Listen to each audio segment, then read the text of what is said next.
problem. Who the hell are you? I'm just a guy. Just a guy? I just work here. Somebody has to. Someone has to mop these floors. That's my job. Are you here to take my job? Oh, you haven't heard? This is going to be awkward now. It's going to be very awkward.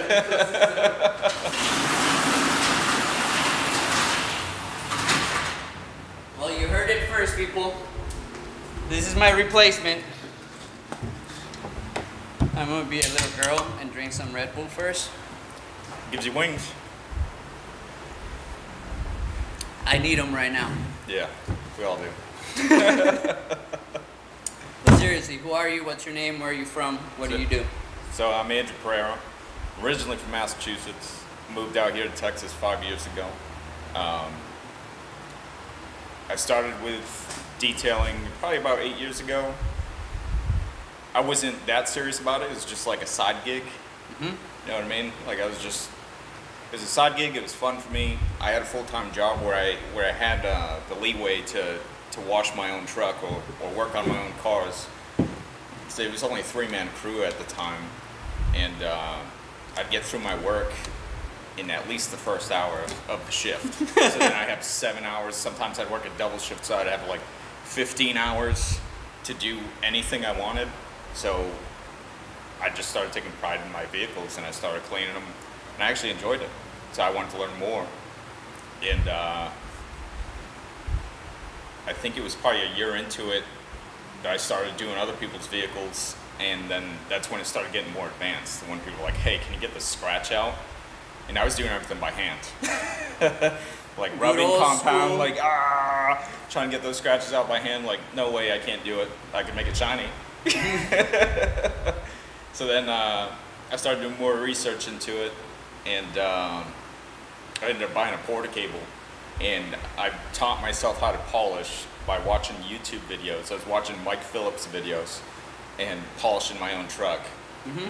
And the frustrating thing about that was not having the understanding of, you know, I'd pass over it with compound, a very aggressive compound, but then I'd have a foam pad on the porta cable. I'm like, why isn't this working? That scratch didn't come out. Curve. Yeah, so it was a huge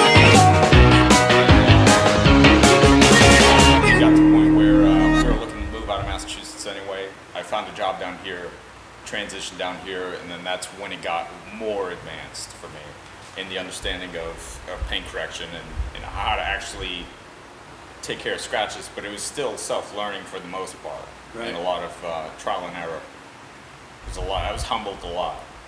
Yeah. The only way that you move up in this industry, I think, is that you gotta learn to put your head down. Well, I didn't win that war, or I didn't win that fight, but you just gotta know when to take it as a lesson. With scratches, I often say that I apply the Kenny Rogers philosophy. Know when to hold them, know when to fold them, just walk away. Well, I mean, sometimes it's better off that way, because if a scratch is too deep, you could actually cause more damage to the paint. And for those of you listening, if you don't know what I mean by that, is the modern day clear coats developed with the UV protectants and resistance in them. So as we shave away at that clear coat, it removes those UV protectants. So now it leaves your paint more exposed to the sun, so it's going to require more maintenance. Sometimes it's just better to round off the scratch so it's not as noticeable and just leave it there. Because once that clear coat, the clear coat's shaped so thin, and that scratch happens again, it's going to have to get repainted. There's nothing more we can do. Yeah, if you go to work, I've got cars where they've been corrected before, and then they come in, and you know, there's that one scratch that the owner is just OCD about, like, oh, that guy couldn't get it out, and you go to work, and actually they worked it to a level where it's safe to leave it at that. So yeah, or the paint will start. But flaking. I've also worked on cars that I've burned with just a polish and foam pad. This is true. This is also true. Then you have those clear coats where you leave a towel on top of it and it damages it. Yeah. So This is a story for another day. Yeah, it's always a mystery. Yeah, so awesome. What are you certified on? So you did all the YouTube University homeschooling at first, and Yeah. then you learn your shit pretty well. Yeah, so the continued education, with my continued education, it wasn't really, for the most part, it wasn't learning a lot of new things, but reinforcing what I already knew. And of course, I picked up tips and tricks along the way, but I'm certified with IGL, and then I was actually the first certified Kenzo installer in Central Texas, and that was when I was managing the car wash, the detail shop at the car wash, and they wanted me to start the ceramic program over there for them. So we did a lot of trial and error with a lot of ceramics, and for the environment at the car wash, IGL had the best workability and results that with anything that I worked with. So that's who I chose, and they ended up certifying me after 2 or 3 months of being with them. Nice. I mean, those ceramics were flying off the shelf, and we were actually losing jobs because people wanted Kenzo, and we couldn't offer it to them. So then I got on the phone with Jeff, and I let him know, hey, we're actually losing customers because they want Kenzo. So he sent me out a bottle to try out, and it was when I did that 1940 that Ford Coupe Deluxe. It actually belonged to Corey, the owner of the Austin Speed Shop. He let us work on it. That was an amazing car, by the way. That was a really fun car to work on. It was probably the easiest paint that I've ever corrected. Nice. And so I used the Kenzo. It was super easy. Like the easiest stuff I've ever worked with. And the car came out amazing. So then, you know, I sent photos over to Jeff, had a Q&A with him over the phone, and he's like, all right, so you want to be Kenzo certified? Yes. All right, well, I just changed your account on the computer, you're all set. Yep, gotta prove your skills. Yep. Gotta prove your skills, this is true. Awesome, so here behind us we have a 1966, now that we're talking about cool cars, 1966, 99.5% original. It's got a digital radio in it, but who cares about the radio? I mean, the owner does. You worked most of this car by yourself. Yep. Tell me about it. Well, all I know about it is what I've seen. Tell me about the work that we did in it. So You did it. So I ended up doing, with this one, from whatever paint shop it came from or restoration shop it came from, there were still some sanding marks in the panels. So what I did was I did some speed buffing on it. So I took the rotary polisher at about 2600 RPM throughout all the flat panels. I don't know how much paint or clear is on it, so I kind of stayed away from the edges with the rotary anyway. And then I followed up with... Why is that?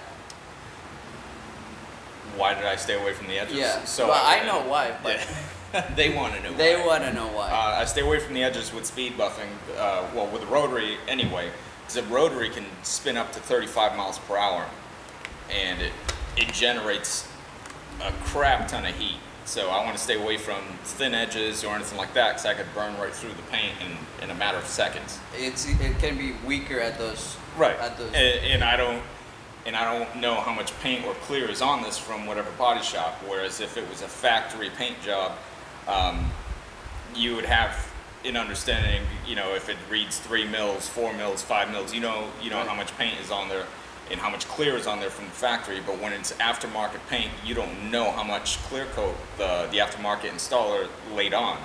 He could have done 1 coat, he could have did 2 coat, I don't know.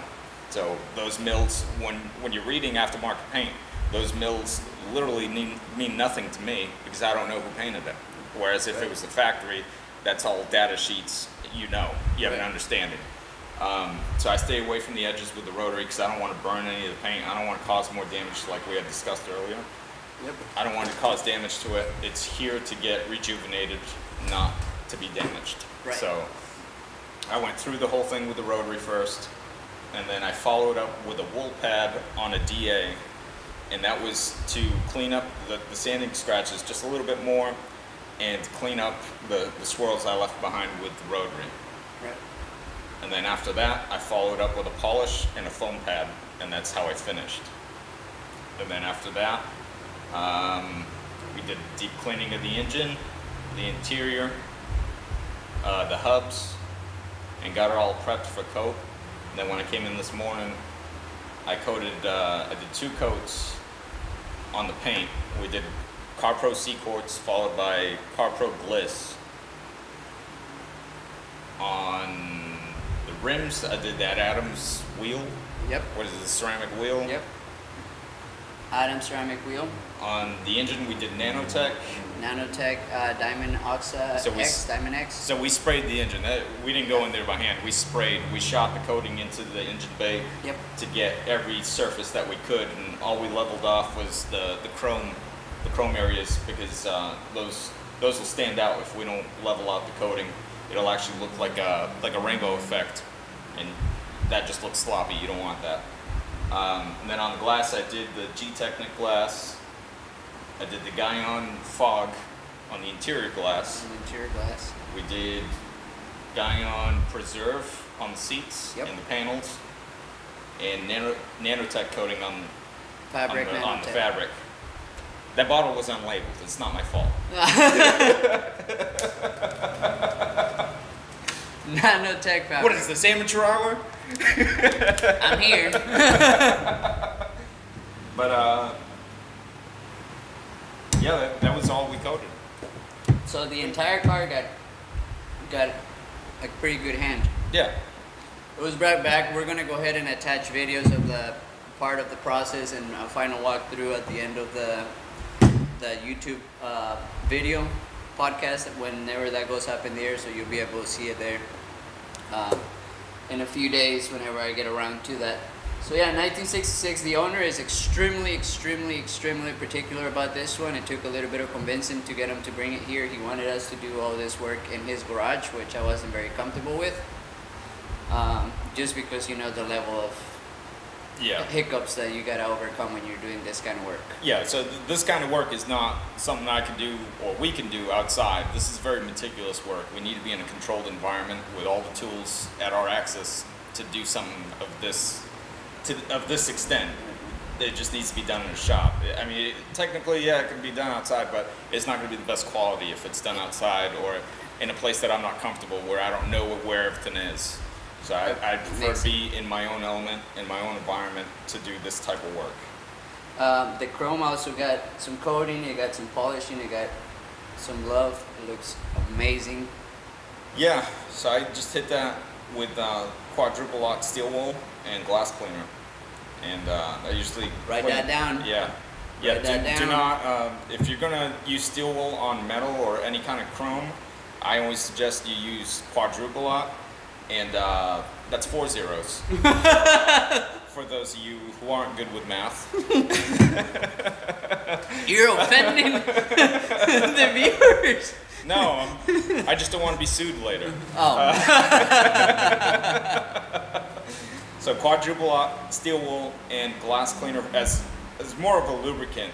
You don't want to take it to your chrome dry, because you could cause damage if you're just rubbing steel wool. You always want to lube it up. Yes, always spit on it first, and then work it slow. Don't put a lot of pressure, let the steel wool do its thing.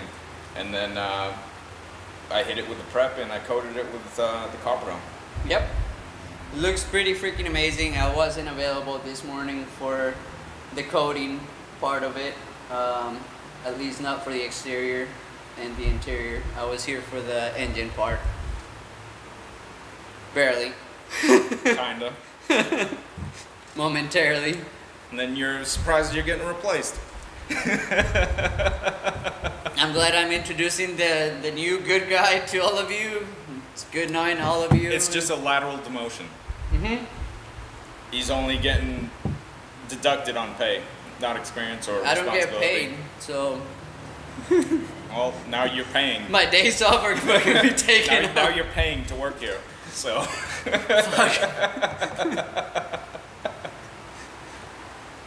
But yeah, this thing looks pretty amazing. I'm super, all in all, I'm very stoked to have you on board with us.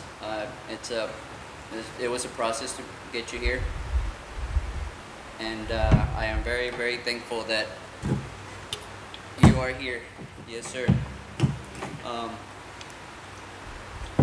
You have a vast amount of knowledge in this industry. It is what it is. So I'm not a technical guy. I'm a doing guy. yeah, I just do it, and I fuck up a lot. and you learn And from that. Maybe. Sometimes. Sometimes it takes 3 times. No. Not on your No, car. Not on your car. He learns on his own car. I learn on his car. Fuck. I learn on his car. I hired and him then when we he do it already to the- knew things. Then we do it to the customer's car. Yep. The good part, the good stuff, not the damaging stuff. No, none of that. But yeah, you have a lot of knowledge. You bring a lot to the team, and I'm thankful because I don't have to work on these as many hours as I used to. Now I get to sleep 5 hours at night. Working up to 8, Well, almost at 8. hopefully by when the season starts slowing down a little bit, I'll get 8 hours of sleep. Or when we bring Omar's level up a little bit. One of the two. Yeah. So we have Omar, who is another one of our helpers, and Carrie, who is an installer, and Mary, who also installs stuff for us, and we have Andrew, who is the ceramic correction specialist in-house. I sell stuff and I clean the floors For now. for now, and I make sure that there are checks written on Friday, and make sure that And by the way, where's my check? it's in that drawer. The day's not over, motherfucker. You're still on the clock. Where is my check? Last time you went on vacation, you didn't pick up either one of your checks, so I wasn't here. sounds like You a have my personal. mailing address. You have my address. Anyways, so adventures from your detailing. So you used to help manage and run and operate one of the probably most prestigious body shops, their detail part in town. I did that for a little bit. And then you decided to come to us. But yeah. We don't manage volume. We're not nationally known for being quality yet. I mean, we go to Boston and we go to California to detail and Port Aransas and all that, but not quite the comparable to what they were. So what made you make a decision like that to come and work at a small shop with, ugly floors, ugly walls, and not that big of a reputation? Well, I think I've mentioned it multiple times. It's a lot less stress. No stress. I get to yell at you all the time. I get to bust your balls with little to no blowback. So, Little to no. So no, it's so for me, it's like I've told you before. Money's great, but it's not the driving force behind what I do. And I prefer to be in a small shop like this with no stress, doing my own thing. Like, I worked on this whole damn car without you coming over and be like, hey, is this done yet? I took my time on it. I worked to my own pace, and it's still done on time. Yep. Without you stressing me the fuck out. So I think the car came in, and I give you what I consider is a pretty general view of what the customer was expecting and what kind of like the shop expectations for this car were, and I let you do your thing. yeah, no, that shop was prestigious. They're great at what they do, but it's just a really high stress environment, and it just wasn't conducive to my home life. Yeah. Because eventually you bring that stress home with you. It's hard to leave it. It is not good. So I just couldn't do it anymore. Well, we're glad that you're here, that this is working out. It's working out, I think, for both of us, and the point is to grow from here. And that is our culture. That's what I brought that point up, is that's what I want in our businesses as we grow, is to have employees feel that way all the time, that you're coming in not to do a job, like, fuck, I gotta go because I need the paycheck. Like, you just show up because you're able to grow here. Like you find something else other than a Yeah, paycheck. I mean, there's been weeks where I've almost walked out of here and you're running out like, hey, come get your paycheck.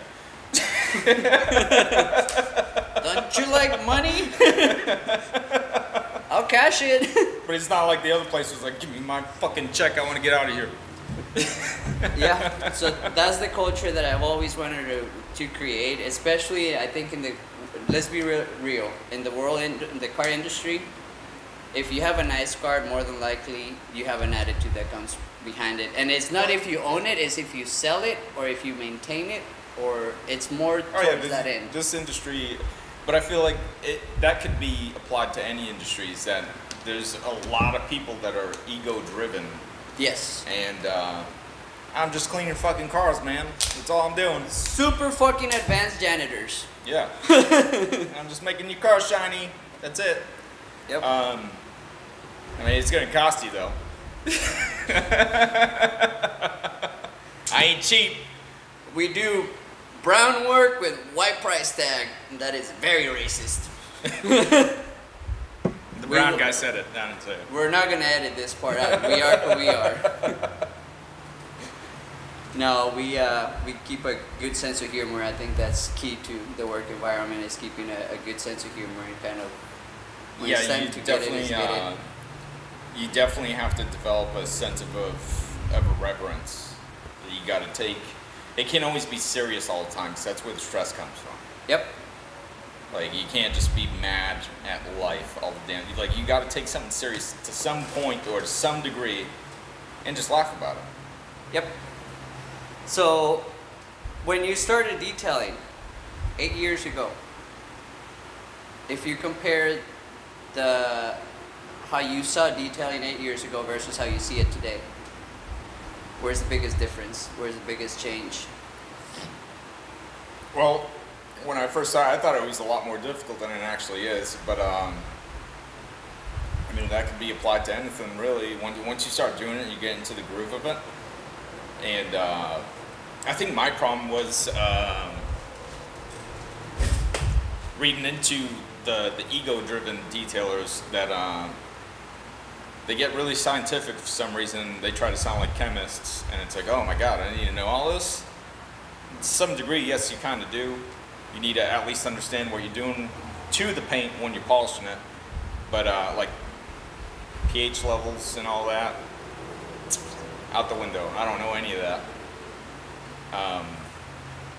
But at least you know that you have to use pH balance. Yeah. I mean, obviously. So, and you don't have to know any monkey can read the fucking label and it says 4 to 1, and then you get a bottle that says 4 to 1, and then that's what you dilute it to. But I mean, like, I don't need a pH reader to do my job. That's a little overboard. It's a little overboard, and those are steps that you, like you said, those are ego-driven steps.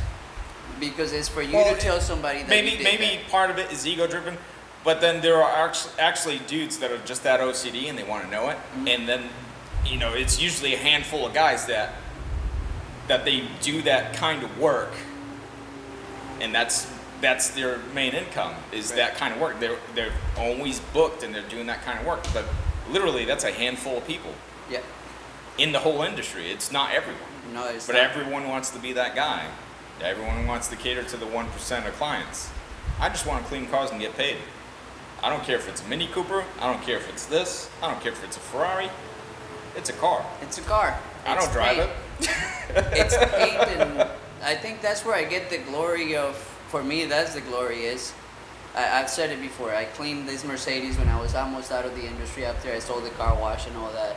And this old man called me and he's like, "Hey, can you clean my 2 Mercedes wagons? They just sit outside." And I showed up after not detailing for a while, and I come to find out there's actually a pretty sentimental story behind those cars. And he comes out and sees them shiny and he starts crying, reminds him of his wife, and da da da da da. So there's an emotional connection for me in doing that, and that I like. And I think you probably have. I don't know if you have or have not, but I try to make it a point to where I make it more about the customer experience with us than the actual we did this, Yeah, and we did absolutely, that, yeah. and we did that. Yeah, because you want to build a relationship Yes. with, because I mean, essentially, the clients are the people you work for, and I don't want to work for shitty people. I want to enjoy the people who I work for, and I want them to enjoy the work that I do, and I want them to appreciate it, and I want to appreciate it, and that's a very good feeling when, you know, I spend, you know, like 20 hours on this thing, and then the guy shows up and his jaw's down on the ground. It's like, you know, his jaw was down on the ground when he bought this thing, and he was amazed by it, and now he's coming in for the second time. He's fallen in love with it all over again. And it's it like, looked great when he brought it. Just seeing that makes the 20 hours worth it. So yesterday he texted me. He's like, "Hey, I'm gonna stop by and look at the job, or because I'm so excited about the process, or something along those lines." And I was like, "You're gonna ruin the wow effect for me." And he's like, "What do you mean?" I'm like, "Well, if you go look at it while it's happening, it's kind of like plastic surgery. If you walked into the surgeon's room when your wife is getting a brand new set of titties, it's not gonna look pretty. You have to wait like a month before they look the way that they're supposed to." And I was like, "You're gonna ruin the wow factor. It's your car. I'll open the door, and you're more than welcome to ask all the questions. And I have the expert on the matter over there, and he can talk your ear off about it." So no, I'll just wait until tomorrow then. Yeah. I think it was one of the first coating jobs I did over at the car wash. It was a new at the time BMW M6. It was that like that flake electric blue, like that dark, that nice blue. And the thing was hazed to hell. Like he just ran it through the car wash all the time. Those brushes, those brushes did some damage. But I was able to clean it up with like a two-step compound and polish. And then when the guy came and picked it up after it was coated and all that, I swear to you, he went down to the paint and he was like, "It wasn't even this blue when I bought it." And it was on the showroom floor. Yep. That level of amazement, it was like, oh, that just made everything worth it. Yep, it does. It's very gratifying work when it's done properly, when the customer understands what it is that I understand the value is. But I use that word a lot. Like when you get the value behind it, not the price. Like you get the value of the work. It's very gratifying for the person doing the work. Yeah, like especially when it's an investment like this. You know, this is a classic. They don't make these anymore. He said it took several years, like going around the country looking at different ones. And it's like, hey, he wanted at something very specific, top notch. He wasn't trying to find cheap, but he went to a few places around the country, and finally he was kind of at the point where like, I'm not finding what I'm looking for. And some guy from Dallas that I guess brokerage those, he talked to him. He's like, "Man, I don't know what you need or you're wanting, but there is one in Tyler, Texas. You can go look at it." And he went and looked at it and fucking fell in love with it. It was just 2-3 hours away. The whole time. The whole time.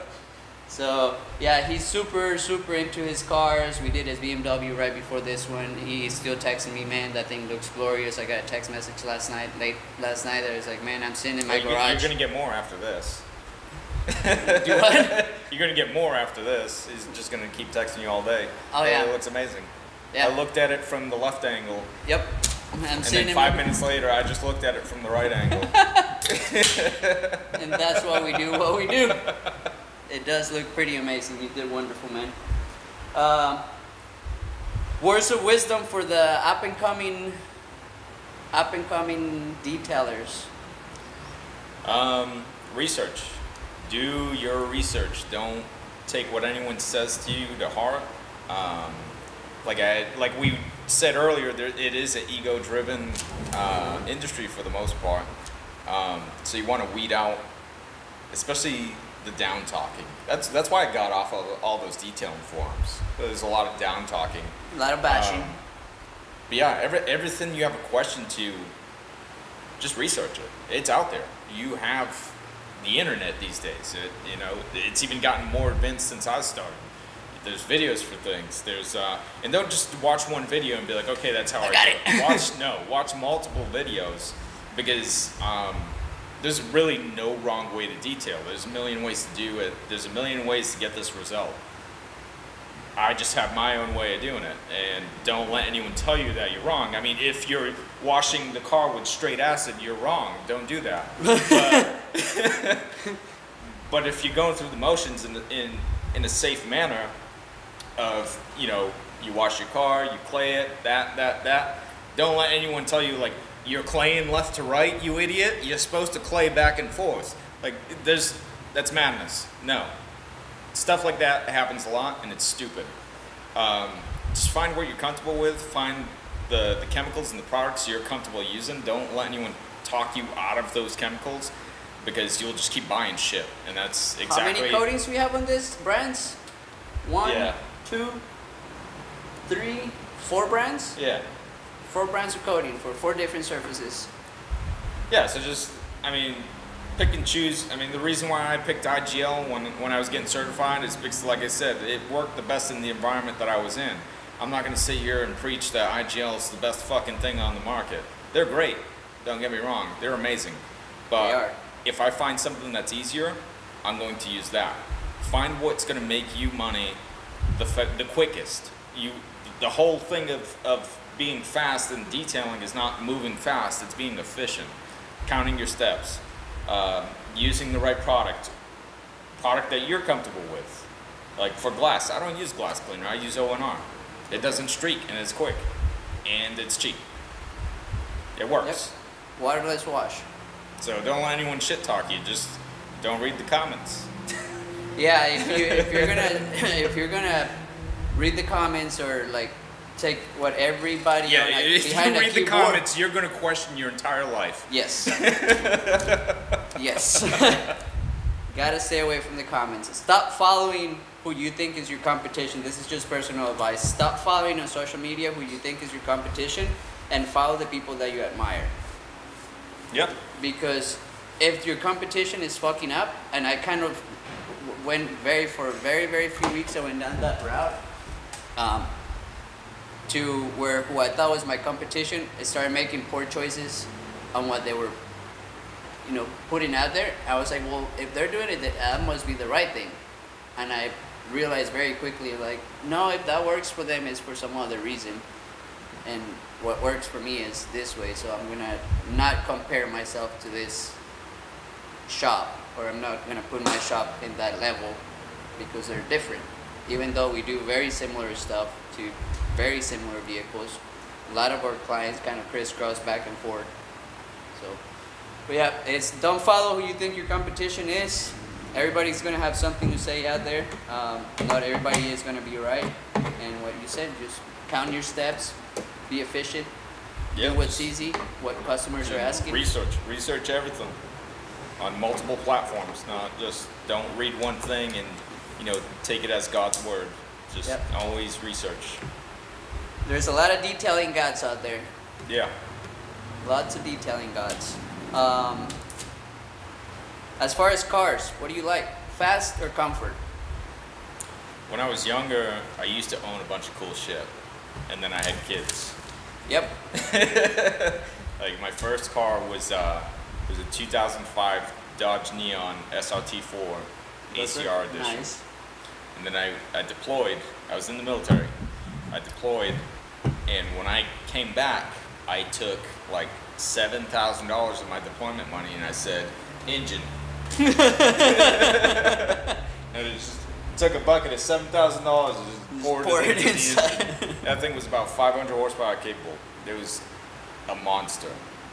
But then I traded it up, and I got 2008 Mitsubishi Evolution 10 when they were brand new. Evo, Yes. nice. That thing was a dog. Amazing handling, amazing on the corners and the back roads, but on a straight line, it was a dog. It was slow, and that made me mad. So then I got rid of it and got another SRT4, a 2004. No, was it 4? No, it was 2006. Yeah, 2006 SRT4. And then I blew the motor on it. Replaced the motor. Another bucket. Yeah. Man, where do you keep these buckets of money? They're accumulated. I had some good jobs, man. I No had kids, some good good job. jobs. Yeah, I was single, and then so I got. Kim, shaking my head at you now. You said it. Your phone is gonna start ringing soon. So then I traded that thing in, and I got and this was probably my favorite vehicle. It was a 2005 Dodge Ram SRT10, and it was the quad cab. I loved that thing. That thing was amazing. You've told me about that one, yes. I missed that truck. It sounds But then I had to have my daughter. daughters. And then that was the And you that was the realized end you of were the going to be streak. poor the rest That was of your life. The end of cool cars. Now you have this amazing fucking baby. Now I have a Nissan Armada. The baby wagon. It's the fully loaded version. Armada, and what else? Yeah, the Sentra. Nissan Sentra, there you go. That one is coded too. And You know, that's a funny story about that. Because we got that car brand new, and we got it for Kim. And then when we went to get this Armada, I was actually looking for a truck for me. And then everything that I went in there to go look at, they're like, sorry, we sold it all.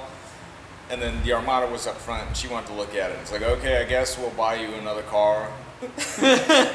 So, you know, I got the Armada for her, and then I'm stuck with her old car. the Sentra. Nice. So that didn't answer the question. Comfort or speed?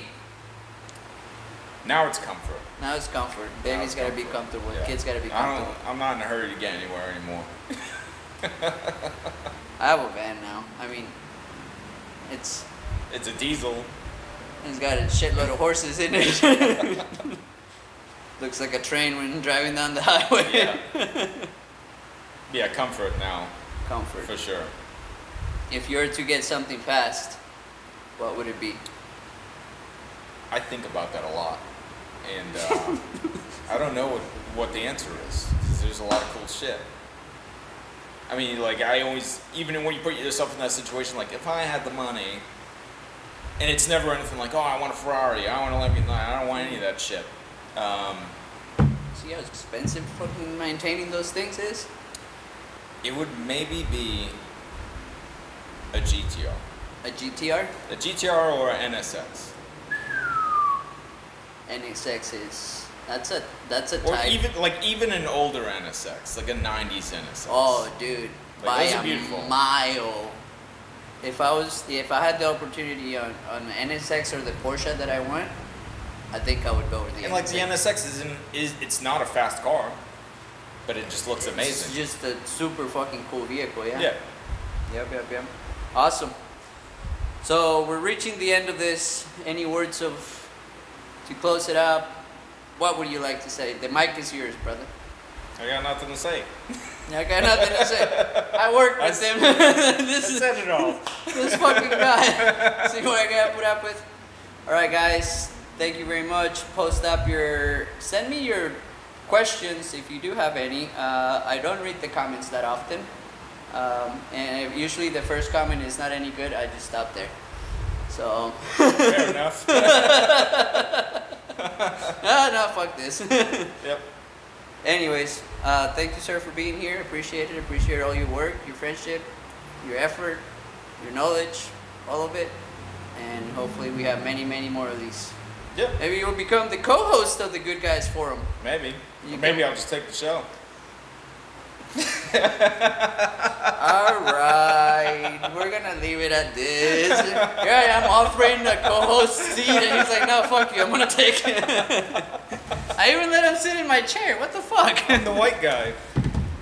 That's it. I'm gonna go loot my right on my board. Fired. Fire. Thank you guys. I hope you enjoy this. Most of all, hope you got some information out of it, some valuable. And yeah, if you have any questions, let us know. 512-749-9087. goodguysdetail.com. Thank you for tuning in again, and I'll catch you guys on the next one. Thank you, sir. You got the Rona, do you? Yeah.